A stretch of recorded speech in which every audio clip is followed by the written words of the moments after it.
Assalamualaikum warahmatullahi wabarakatuh. Alhamdulillahirabbil alamin wassalatu wassalamu ala umuri dunya waddin. Baiklah, yang pertama-tama mari kita panjatkan puji syukur kita terhadap Allah Subhanahu wa taala yang telah melimpahkan rahmat serta nikmat kepada kita semua. Nikmat iman, nikmat Islam, serta kesehatan bagi kita semua.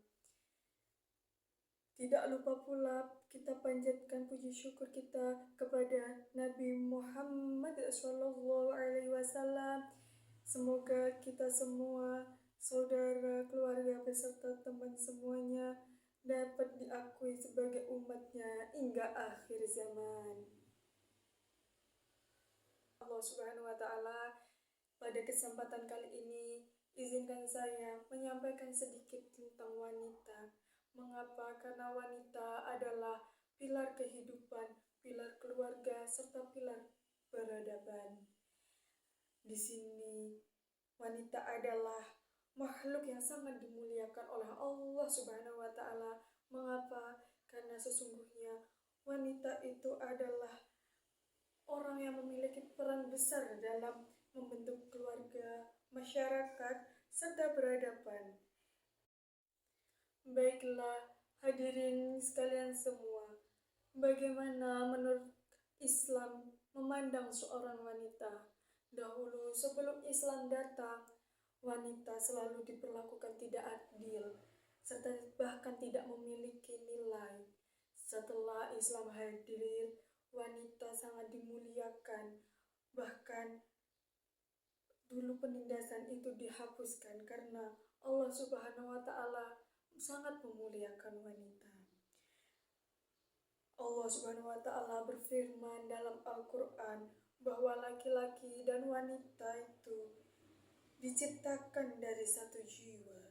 Ini menunjukkan bahwa kedudukan wanita dan laki-laki sama di hadapan Allah Subhanahu wa taala. Yang membedakan hanya ketakwaannya.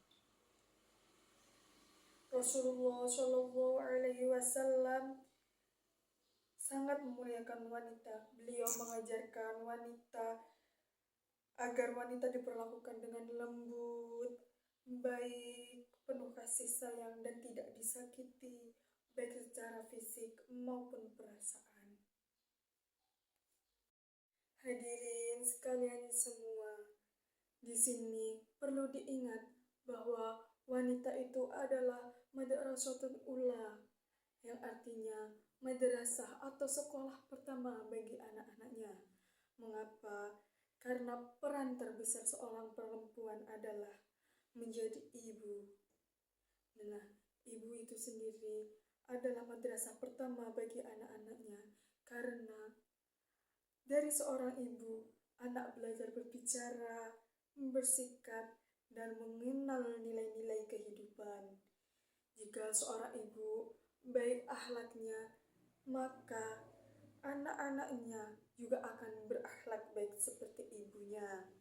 Jika seorang ibu menjaga lisannya supaya tidak berbicara kotor dan tidak baik, maka anak-anaknya akan belajar berbicara dengan sopan santun. Oleh karena itu, kualitas seorang wanita sangat berpengaruh terhadap kualitas generasi masa depan. Tidak berlebihan jika dikatakan bahwa baik buruknya suatu bangsa sangat ditentukan oleh wanitanya. Selain menjadi ibu, seorang wanita juga berperan besar terhadap menjadi istri. Istri adalah pendamping hidup, penyejuk hati, serta penopang suami. Keharmonisan rumah tangga sangat bergantung pada sikap istri. Saling menghormati dan saling memahami. Wanita yang sabar, bijaksana, dan penuh kasih sayang akan menciptakan rumah yang penuh ketenangan. Sebaliknya, rumah tanpa ketenangan akan sulit melahirkan generasi yang kuat. Namun perlu diingat teman-teman semua, Islam tidak mengajarkan wanita untuk selalu mengalah dalam ketidakadilan. Karena dalam Islam mengajarkan keseimbangan antara hak dan kewajiban. Baiklah teman-teman yang hadir sekalian semua pada hari ini, perlu diingat bahwasannya dalam Islam itu tidak melarang wanita untuk aktif dalam bermasyarakat atau bersosialisasi. Karena wanita itu boleh berpendidikan tinggi, bekerja serta berkarya, selama tetap menjaga adab, kehormatan, dan nilai-nilai agama. Dalam sejarah Islam, kita bisa mengenal seperti Siti Khadijah radhiyallahu anhu sebagai wanita pembisnis yang sukses, serta kita belajar dari Aisyah radhiyallahu anhu bahwa wanita itu cerdas dan ahli ilmu, serta banyak wanita lain yang berperan besar dalam dakwah dan pendidikan. Hal ini kita dapat membuktikan bahwasannya wanita itu bukanlah penghalang kemajuan, justru penentu arah kemajuan jika diberi oleh bekal iman serta ilmu.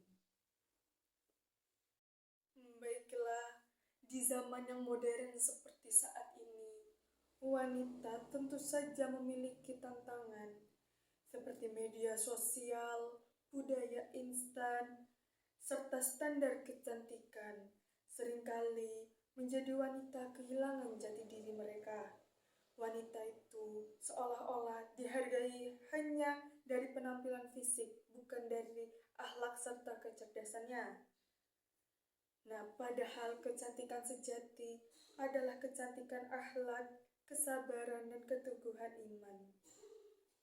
Oleh karena itu, wanita muslimah harus cerdas menyikapi zaman, tidak ikut arus yang menyesatkan, tetapi tetap kokoh memegang nilai agama.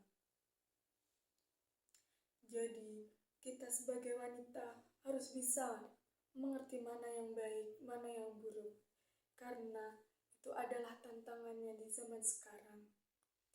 Menjadi wanita yang cerdas dan berprestasi, serta berbisnis bukan berarti mereka kehilangan arah, namun harus sesuai dengan syariat yang telah ditentukan dari zaman dulu hingga zaman sekarang. Namun, wanita tidak boleh ketinggalan zaman, tapi tidak boleh juga ikut arus dalam menyesatkan zaman. Di zaman yang modern seperti sekarang, tentu saja di sosial media itu banyak sekali kemaksiatan yang bisa diikuti oleh wanita-wanita semua. Maka dari itu, kita sebagai wanita harus tetap teguh iman dan takwa, supaya tidak ikut terjerumus ke dalamnya. Bukan hanya kewajiban bagi wanita itu sendiri, tetapi juga kewajiban seorang laki-laki serta masyarakat. Mengapa? Karena wanita itu harus dilindungi, dihargai, didukung, dan diberi ruang untuk berkembang. Masyarakat yang baik adalah masyarakat yang menghormati wanitanya. Bangsa yang kuat adalah bangsa yang menjaga kehormatan wanitanya.